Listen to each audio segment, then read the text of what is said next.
Why so sad? It's nothing. Hey, seriously, what's up? Some kid was making fun of me at school. Said my art sucked. Wow, that's hard to believe. Your artwork is amazing. He must have never seen a whale before. Yeah. He said it was just a stupid Indian drawing. He's probably just jealous because he doesn't have your talent. This is a really hard style to master, and its teachings have been handed down for generations. It's how we keep our culture and identity alive. People are often scared of things they don't understand. Instead of trying to learn about someone, they prejudge you based on what they think they know. But he was just so mean about it. Let me show you something. Remember when Grandpa used to tell us about our connection to the land? To respect the land and the people that share it with us. Yeah, I remember. Right. Not everyone shares our views.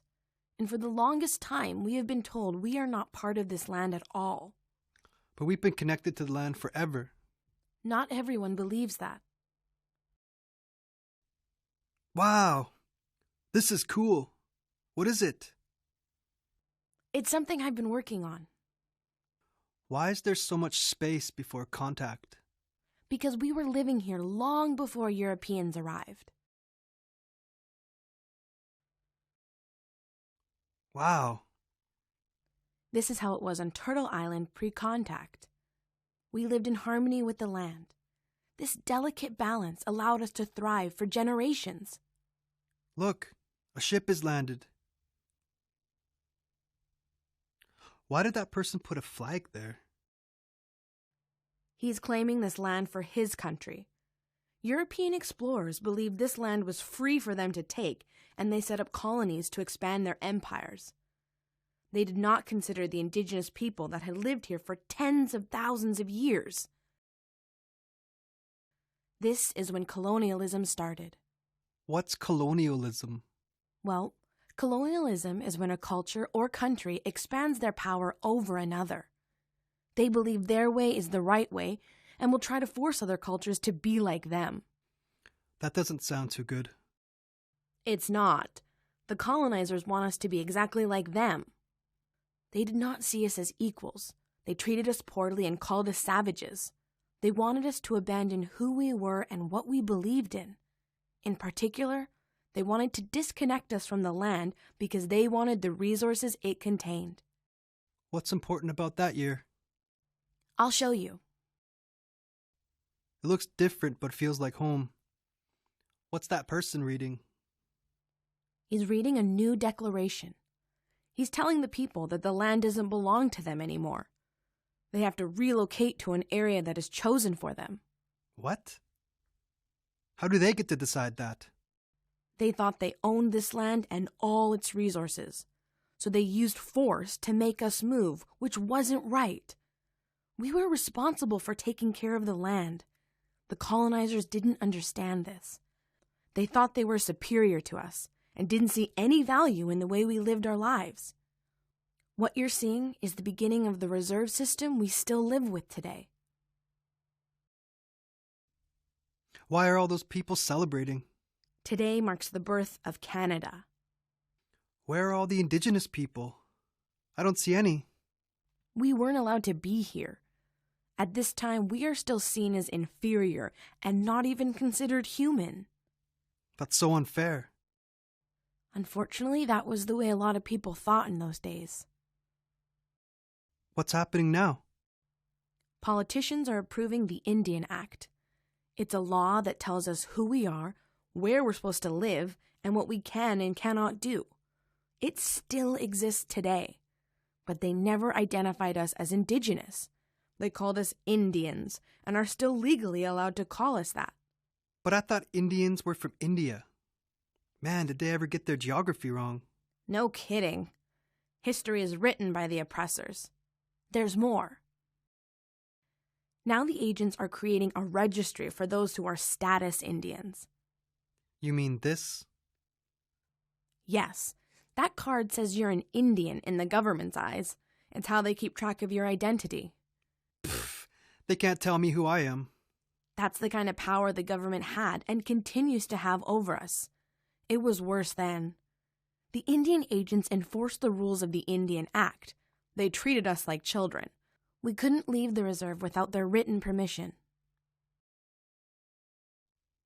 Why is that person taking away the elder's drum? It's sad and disturbing, I know. But at the height of their power, agents were able to control many aspects of our lives. Like our ceremonies, it was illegal for us to practice them. The government didn't want us to maintain our culture, only theirs. That little boy didn't do anything wrong. Why is that man taking the child away? They are taking him to a residential school. The government thought that if they had placed restrictions on our identity, we would abandon who we were and assimilate into Canadian culture. But it didn't work out the way they had planned.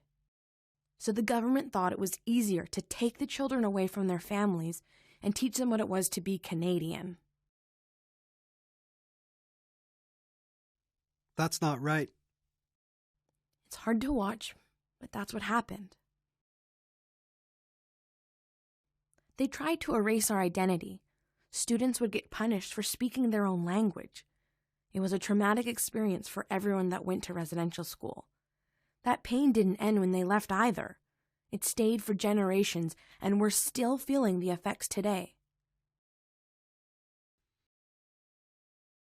Why can't that person come in?